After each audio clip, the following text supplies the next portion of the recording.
மகர சங்கராந்திங்கிறது எதுக்காக கொண்டாடப்படுறது தெரியுமா?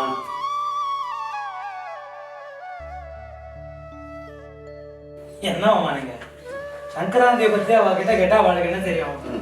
அவளுக்கு நன்னா கோலம் போட தெரியும், ருசியா சக்கரை பொங்கல் பண்ண தெரியும், பல வகையான காய்கறிகளை போட்டு மணக்க மணக்க கூட்டு பண்ண தெரியும். சங்கராந்தியை பத்தி இவளுக்கு என்ன தெரியும்? அப்படியா? சரி, உனக்கு தான் எல்லாம் தெரியுமே, நீ சொல்லு. இது சங்கராந்தின்னா இது சங்கராந்தி, இது கரும்பு வாங்கு, கரும்பு கரும்பு கரும்பு தின்னு. சங்கரா, இன்னைக்கு அந்த விக்ரம் வரப்போறாங்கிறா. ரமேஷ் மாதிரி அச்சசலா இருப்பானா?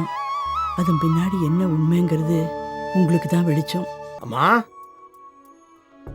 அம்மா, நான் ஒருத்தன் இங்க இருக்கேங்கிறது நினைவு இருக்கா? என் பேரு ரமேஷ். ஏண்டா அப்படி சொல்ற? பின்ன வந்ததுல இருந்து பாத்துட்டே இருக்கேன். விக்ரம் விக்ரம் அவன் பேரே சொல்லிட்டு இருக்க. Hello hello, who's this place? நான் கௌரி பேசுறேன். கிளம்பிட்டேலா? எங்க கிளம்பணும்? என்ன சார் இப்படி சொல்றீள்? 11 மணிக்கு நீங்க இங்க இருக்கேன்னு சொன்னீள். ரமேஷ் உங்களுக்காக இங்க வெயிட் பண்ணிட்டு இருக்கார். நான் யாருக்காகவும் வெயிட் பண்ணல, பண்ணவும் மாட்டேன். யாரு? ரமேஷா? அவரால் வெயிட் பண்ண முடியாதுன்னா நானும் அவரை பார்க்க முடியாது.